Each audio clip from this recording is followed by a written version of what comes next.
So what you can do here is you see a bunch of this invading force interrogating some civilians, and you as a player need to make a decision, who are you in this world? Are you the sort of person that kills all the civilians and makes jokes about it, or are you the kind of people who take care, you know, give orders to your partner appropriately, you know, and save these people?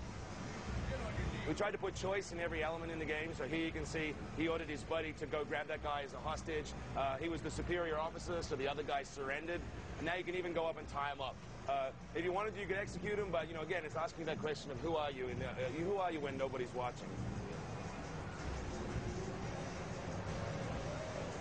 Civilians in our game are basically, you know, they're almost like currency in the sense that if you save them, you'll get new weapon parts, you know, cash, sometimes information, which you can go back, which goes back into the medium to long-term gameplay. Like I said before, co-op is integral to our game. There's no way to avoid it. You can't get through the game without playing with your buddy. So a situation here, for instance, you go up, you find a locked door. You need to boost your buddy over in order to unlock it from the other side. But what happens is, when he gets up there, he sees another hostage lineup on the other side that you can't see. So he needs to use a new feature we're calling, you know, the co-op playbook to tag those guys for you. You can see here Matt's aiming at them. In the top right window, you can see your partner aiming at the other guy. So by timing it correctly, you can save the civilian. The cool thing there is also they shoot through, so any surface you see that looks like it can be shot through, you can shoot through. So that was wood, obviously that worked. And now the partner will come down over the other side and let him out. The whole game's set in Shanghai. I think I mentioned that before. For us, really, this last little bit we'll do in the demo is basically, you know, a big combat moment. Obviously, the game at its heart is still epic combat, you know, blowing everything up. And we really want people to feel like the through-the-gun experience has come to the next level. So we're also trying to take you, you hear the voiceover mention the Shanghai Zoo. We're trying to stay away from cliched environments, no warehouses, no docks, no crate factories. So we'll be taking you through Shanghai Zoo and some other places you really shouldn't be shooting automatic weapons. So I think players are going to be really excited. I can tell you that the players are definitely excited because the emails have just been flooding in since we've been talking. Do you mind if I throw some user questions your way? Awesome. Alexander Goodman out of Trotter 9 wants to know, can you still buy new masks and gear?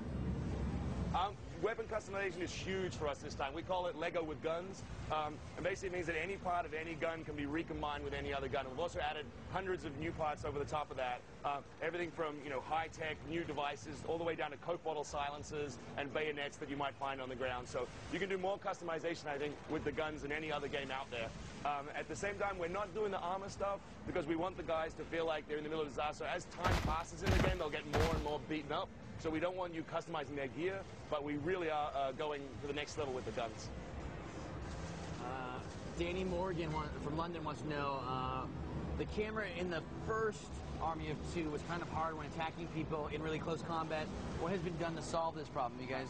Yeah, lots of things. So we simplified the controls a lot, which was key to us. So now you have a melee button available at all times. You have a grenade button available at all times. So you don't have that automatic melee anymore on fire. So you can basically choose to shoot them at close range or melee on yourself. So I think there won't be any problems there anymore, which is great.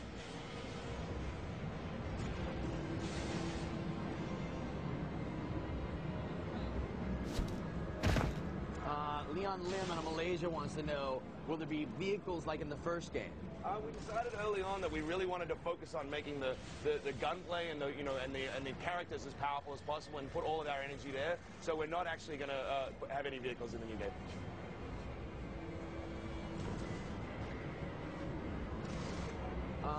This comes from Ryan Alex in Erlanger.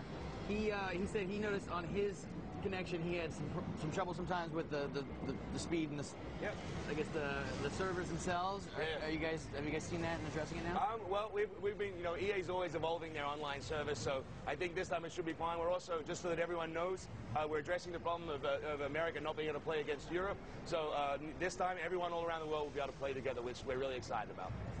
Gavin Byrne out of Ireland, he wants to know, what exactly is that gauge at the top of the screen there? Right, so that's an aggro meter. And what that means is, you know, in the game, we talked about organic co-op. We want all of these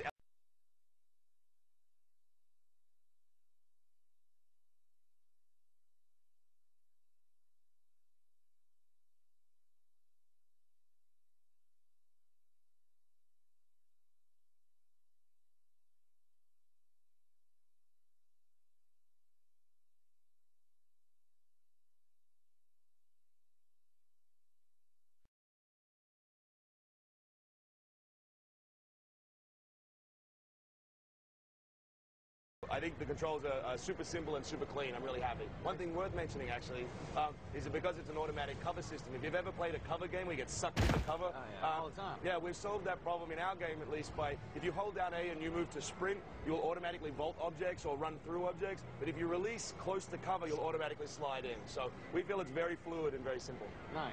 Matthew Skingle out of the UK.